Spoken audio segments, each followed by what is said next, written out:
To create a pattern, you need to have at least one shape, and here I have three.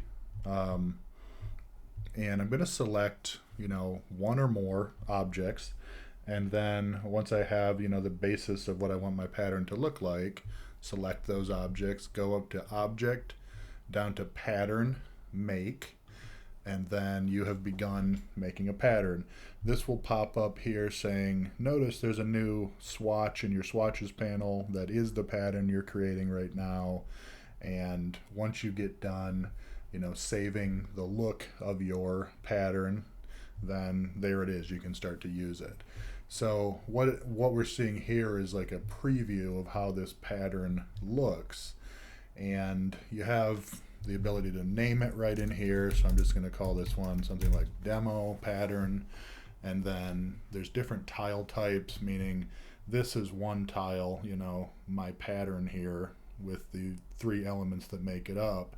And then it's repeated, in little, in this case, it's a square, repeated, all around this, and then, presumably infinite number of tiles. In this case, in a grid configuration. This would be a brick configuration. There are hexagonal configurations and so on. So, you pick the tile type. You can also control how far apart the tiles are. So let's say I enter a number here like 4 inches. It's going to space things apart wider from each other. I could space things further apart in terms of the height placement, each tile, the distance from one tile to the next, and so on. And then there's some other settings that we'll get into in here. Now, it is important to note too that even when you're in this pattern editing mode, you can still go in and, move these objects around, for example.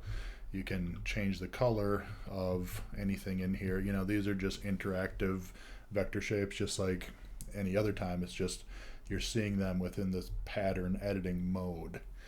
Once you have the pattern looking like how you want it to look, then you're just going to click Done up here at the very top of the pattern editor, and then your swatch is right here.